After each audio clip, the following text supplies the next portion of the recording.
বন্ধুরা আমার, এইগুলোতে অবৈধ সম্পর্ক তৈরি করে। বাংলাদেশে আজকে নারীবাদী সংগঠন কি একটা আছে?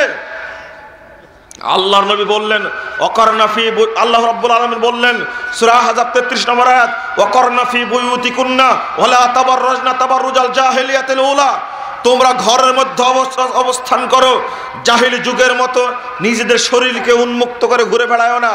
নবী মুহাম্মদ সাল্লাল্লাহু আলাইহি ওয়াসাল্লাম বলছেন 1173 নম্বর হাদিস, তিরমিজি খুলুন, আল্লাহ নবী বলছেন আল মারগাতু আওরাতুন, মহিলারা হলো ঢাকা বস্তু, ঢেকে রাখার বস্তু। মহিলারা, এই যে মহিলাদেরকে ঢেকে রাখতে হবে, যেন আবরণ দিয়ে রাখতে হবে।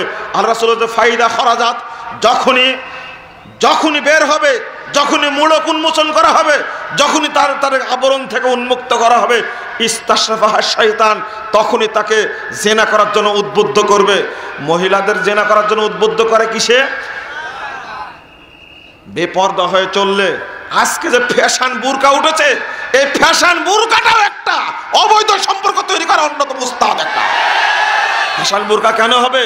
ফ্যাশন বুরকা বুঝেন, বুরকার উপরে আর একটা পড়েছে, চলছে যখন তো মনে হচ্ছে খুলেই গেল। ন্যাংটা বুরকা তৈরি করলো কেন? এইটাই হাদিসে এসেছে, সহিহ মুসলিম 2য় খণ্ডের 205 পৃষ্ঠার হাদিস। আল্লাহ নবী মুহাম্মদ সাল্লাল্লাহু আলাইহি ওয়াসাল্লাম বলছেন, আল্লাহ রাসূল সাল্লাল্লাহু আলাইহি ওয়াসাল্লাম বলছেন সিনফান মিন আহলিন নার, 2 শ্রেণীর মানুষ জাহান্নামে যাবে। লামারাহুমা, আমি এই 2 শ্রেণীর মানুষকে আমি চোখে দেখিনি। এই 2 শ্রেণীর বেহায়া মানুষ রাসূলের যুগে ছিল না।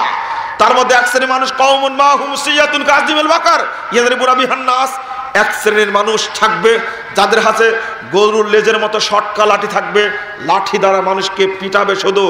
এরা হলো গোয়েন্দা সদস্যবৃন্দ, এরা হলো র্যাব সদস্যবৃন্দ, এরা হলো বিজিবি, এরা হলো পুলিশ। যদি কোনো মানুষের গায়ে অবৈধভাবে, অন্যায়ভাবে, নিরপরাধ মানুষের গায়ে যদি এক বাড়ি দেয় কোনো অভিভাবক, কোনো ব্যক্তি, কোনো রাষ্ট্রীয় কোনো সদস্য, ও যেন মনে রাখে আমার স্থান জাহান্নামে, এতে কোনো সন্দেহ নাই। 1500 বছর পূর্বে নবী মুহাম্মদ সাল্লাল্লাহু আলাইহি ওয়াসাল্লাম এই সমস্ত মায়ের পিঠকে নিষেধ করে গেছেন। আজকে জানে না যে মারছে কি জন্য মারছে, এটাও জানে না। যে মার খাচ্ছে সেও জানে না কি জন্য মার খাচ্ছে। আজকে 1500 বছর পূর্বে আল্লাহ নবী নিষিদ্ধ করে গেছেন, এটা চলবে না। 2 নম্বর শ্রেণীর মানুষ, 2 নম্বর শ্রেণীর নিসাউন কাসিয়াতুন আরিয়াতুন মুমিলাতুন মাইলাতুন রুসুহুন্না কাসনিমাতুল বুখতিল মাইলা।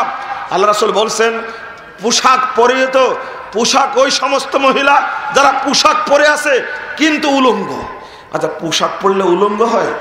ওই যে ফ্যাশন বোরকা, এটাই হলো উলঙ্গ বোরকা, এটাই হলো উলঙ্গ পোশাক। আজকে পোশাক পরছে, শরীরের ভিতরটাকে আর বাহিরটাকে সমান দেখা যাচ্ছে। মুমিলাতুন মাইলাতুন, সে নিজে আকৃষ্ট হচ্ছে, আকৃষ্ট মানুষকে করছে। রুসুহুন্না কাসনিমাতুল বুখতিল মাইলা, তারা রাস্তায় চলে পাগলা উটের চুটের মতো হেলে দুলে চলছে। এরা বাপের কথা শুনে না, এরা ভাইয়ের কথা শুনে না, স্বামীর কথা শুনে না, নিজ ইচ্ছায় বেরিয়ে যাচ্ছে। 31st নাইট একটা আসতেছে সামনে দিনে, 31শে ডিসেম্বর রাত 12টা 1 মিনিটে যে রাত্রি যাপন করা হয়, রাত্রির নাম কি? 31st নাইট, তাই না? না না, এটা ফষ্টি নষ্টি নাইট, পশ্চিম কালেও হতে পারে না। এই রাত্রে যে সমস্ত কর্মকাণ্ড ঘটানো হয়, স্বামী জানে না স্ত্রী কোথায় গেছে, স্ত্রী জানে না স্বামী কোথায় গেছে। এই নষ্টামি, নোংরামি, পাশ্চাত্যের খাদ্য ছাড়া অন্য কিছু নয় এটা। এই মুসলিম দেশটাকে নোংরামিতে ভর্তি করার জন্য এক একটার পরে এক একটা দিবস আবিষ্কার করছে, আর মুসলমানদের মানে ঈমানকে হরণ করছে, বিভিন্ন কায়দায় হরণ করছে তারা। আল্লাহ রাসূল সাল্লাল্লাহু আলাইহি ওয়াসাল্লাম বলছেন মহিলারা সাবধান থেকো, মহিলারা সাবধান থেকো। তুকবিলু মিন সূরাতিশ শায়তান, ইন্নাল মারআতা তুকবিলু মিন সূরাতিশ শায়তানিন ওয়া তুদবিরু মিন সূরাতিশ শায়তানিন। মহিলারা যখন বের হয় তখন শয়তানের সূরাতে বের হয়, যখন ফিরে আসে তখন শয়তানের সূরাতে বের আসে। মহিলাদের পিছনে শয়তান লেগেই থাকে, লেগেই থাকে, লেগেই থাকে। আপনি আপনার মেয়েটাকে কতভাবে জেনার দিকে ঠেলে দিচ্ছেন তাকে বুঝতে পারছেন? প্রথমেই কাজ করাচ্ছেন, একে প্রথমেই ভর্তি করাচ্ছেন কিন্ডারগার্টেনে, তাই না? এখানে কি শিখবে ও? যত নোংরামি সেগুলো শিখবে। নিঃসন্দেহে। আপনি প্রথমে কিন্ডারগার্টেনে ভর্তি করলেন কেন? প্রথম শিক্ষা দিতে হবে। আজকে বক্তব্যের বিষয় ছিল অন্ধ অনুসরণ। আমি জানি না, আমি শুনতে পাইনি এই কথাটা নিয়ে আসছেন কিনা। প্রথম কথা, আল্লাহ রাব্বুল আলামিনের দাবি কি? ইকরা বিসমি রাব্বিকাল্লাযী খালাক, তাই না? প্রথম দাবি ছিল কি? ইকরা বিসমি রাব্বিকাল্লাযী খালাক, পড়ো তোমার প্রভুর নামে যিনি সৃষ্টি করেছেন। আগে এটা শিক্ষা দিতে হবে, আগে তাওহীদের সফটওয়্যারটা তার মাথায় দিতে হবে। ও ইমামের উপরে দিয়ে ভর বিসমিল্লাহি আল্লাহু আকবার, তাই না?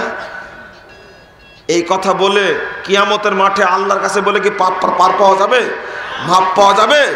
আল্লাহ যদি বলেন বেকুব, তোকে বলেছি আগেই, ইকরা বিসমি রাব্বিকাল্লাযী খালাক, পড়ো তোমার প্রভুর নামে যিনি সৃষ্টি করেছেন। ও শুধু পড়বে টুপি আলারা, তাই না? মসজিদের ইমাম পড়বে, মসজিদের ইমাম শুধু পড়বে, তাই না? পরের আয়াত একটা আছে, খলাকাল ইনসানা মিন আলাক। এই ইঞ্জিনিয়ার কি ইনসানের বাহিরে? হ্যাঁ, ইনসানের বাহিরে, তাই না? না বলছেন না হ্যাঁ বলছেন? ইঞ্জিনিয়ার ইনসানের বাহিরে, সচিব কি ইনসানের বাহিরে, ডাক্তার কি ইনসানের বাহিরে, ডিসি কি ইনসানের বাহিরে, মন্ত্রী কি ইনসানের বাহিরে, এমপি কি ইনসানের বাহিরে? প্রত্যেক ব্যক্তিকে যে আল্লাহর নামে শিক্ষা গ্রহণ করতে হবে, এটা আল্লাহ রাব্বুল আলামিন আয়াতে ইঙ্গিত দিয়ে দিয়েছেন। খলাকাল ইনসানা মিন আলাক, মানুষকে সৃষ্টি করেছেন তিনি জমাট বদ্ধ রক্ত থেকে, জমাট রক্ত থেকে। আল্লাহ বলে দিলেন তোমাকে শিখতে মানুষ যদি হয়, তার মধ্যে তাওহীদের সফটওয়্যার নিয়ে আসতে হবে। এরপরে আলাদা আয়াত আছে, ফালামান্নাহু লা ইলাহা ইল্লাল্লাহ, সূরা মুহাম্মদ 19 নম্বর আয়াত। আগে জানুন আল্লাহ ছাড়া প্রকৃত কোনো ইলাহ নেই, এইটার জ্ঞান আগে অর্জন করতে হবে। ও কিয়ামতের মাঠে বলো আল্লাহ আমরা তো হুজুরদের আনুগত্য করেছি, যা পারো হুজুরদের উপরে করো। আমরা বুজুর্গদের আনুগত্য করেছি, আমরা নেতাদের আনুগত্য করেছি, ব্যক্তি পূজা করেছি, আল্লাহ আমাদের মাফ করো, ওদেরকে উপরে দাও। কি আল্লাহ এই দোয়া শুনবেন? হ্যাঁ বলবে। আল্লাহ রাব্বুল আলামিন বলেছেন ইয়াউমা তুকাল্লাবু বুজুহুম ফিন-নার, যখন এই ভক্তদেরকে, মুরিদদেরকে, অনুসারীদেরকে মুখের উপরে ভর করে জাহান্নামে নিক্ষেপ করা হবে, তখন বলবো ইয়াকুলুনা ইয়া লাইতানা আতানা আল্লাহ ওয়া আতানা রাসূলা, হায় আক্ষেপ, যদি আল্লাহ এবং আল্লাহর রাসূলের আনুগত্য করতাম কতই না ভালো হতো। তারপরে বলো রব্বানা ইন্না আতানা সাদাতানা ওয়া কুবারানা ফাদাল্লুনা সাবিলা। কত বড় বেকুব এই অন্ধ অনুসারীরা, এই ভক্তরা কাল কিয়ামতের মাঠে বলবে আল্লাহ আমরা নিয়ে তাদের আনুগত্য করেছিলাম, আমরা আমাদের আকাবির, বুজুর্গ, মাশায়েখ, পীর তাদের আনুগত্য করেছিলাম, তারা আমাদেরকে পথভ্রষ্ট করেছে। তবে ভক্তদের আগে পীর সাহেবরা জাহান্নামে যাবে, এটা কোরআনের আয়াতই। যারা সূর্যের পূজা করেছে সূর্যকে আল্লাহ জাহান্নামে নিক্ষেপ করবেন, করে বলবে মাইয়া ফায়াত্তাবিগু মাইয়াবুদুল শামসা শামসা ওয়া ইয়াত্তাবিগু মাইয়াবুদুল কামারাল কামারা ওয়া ইয়াত্তাবিগু মাইয়াবুদুল আসনামাল আসনামা ওয়া ইয়াত্তাবিগু মাইয়াবুদুল তাগীতা তাগীতা। যে চন্দ্রে পূজা করেছে সে চন্দ্রকে আল্লাহ জাহান্নামে নিক্ষেপ করবেন, করে বলবে তোমরা এখন জাহান্নামে যাও। যারা ছবি মূর্তির পূজা করেছে ছবি মূর্তিকে আল্লাহ জাহান্নামে নিক্ষেপ করে বলবে যে এবার তোমরাও যাও যারা তাদের পূজা করেছো। যারা ব্যক্তির পূজা করেছে ওই ব্যক্তিকে, মাশায়েখকে, আকাবিরকে জাহান্নামে নিক্ষেপ করে আল্লাহ বলবেন যে তোমরা এখন তার সাথে জাহান্নামে যাও। এটা সহিহ মুসলিম 100 নম্বর পৃষ্ঠার 102 নম্বর পৃষ্ঠার হাদিস। বুঝাতে চাচ্ছিলাম আপনাদেরকে যে না, আপনি যে মনে করবেন যে কিন্ডারগার্টেনে পড়াইছি কি জন্য, এই জন্য হুজুরদের উপরে দিয়ে ভর বিসমিল্লাহ আল্লাহু আকবার এই বলে আমরা ইবাদত করেছি, আল্লাহ তুমি হুজুরদের সাইজ করো, আমাদের মাফ করো, আল্লাহ মাফ করবেন না। আজকে প্রেক্ষাপটটা তৈরি হয়েছে এমনভাবে, এমন প্রেক্ষাপট তৈরি হয়েছে। দেখুন আজকে যখন একটা লোক, আপনার বাপ যখন যাচ্ছে মেয়ে খুঁজতে, আপনার বাপ যখন মেয়ে খুঁজতে যাচ্ছে তখন কোন মেয়েটাকে নিয়ে আসছে? এই মেয়েটা কোন মেয়ে? পর্দা তো নাই, আবার টার্গেট আগে ডিমান্ড, যৌতুক, তাই না? ও বন্ধুরা আমার, এই যৌতুক কিন্তু কাল কিয়ামতের মাঠে আপনার মাথার উপরে থাকবে, ঘাড়ের উপরে থাকবে। যারা যৌতুক নিয়ে বিয়ে করেছে, যারা ফ্রিজ নিয়েছে, যারা পালসার গাড়ি নিয়েছে, যারা ফ্ল্যাট বাড়ি নিয়েছে শ্বশুরের কাছ থেকে, নিঃসন্দেহে কাল কিয়ামতের মাঠে ফ্ল্যাট বাড়িটা মাথার উপরে থাকবে। এটা একটা দুর্নীতি, এটা একটা আত্মসাৎ। আল্লাহ রাব্বুল আলামিন বলেন, ওয়া মান ইয়াগলুল ইয়াতি বিমা গাল্লা ইয়াউমাল কিয়ামা, সূরা আল ইমরান 161 নম্বর আয়াত। যে যা আত্মসাৎ করেছে, যে যা প্রতারণা করে সংগ্রহ করেছে, যে যা দুর্নীতি করেছে, তা নিয়ে কিয়ামতের মাঠে হাজির হবে। নাউজুবিল্লাহ। আপনার কি অবস্থা হবে? এমন বৌমাকে নিয়ে আসছে বিয়ে করে, ও খুলনা চিটাগাং বিশ্ববিদ্যালয় বা ঢাকা বিশ্ববিদ্যালয় বা জগন্নাথ বিশ্ববিদ্যালয়ের ছাত্রী ছিল। আরে বুরকা তো দূরের কথা, জীবনে উড়নাটাও পরে না, কোনো দিনই না।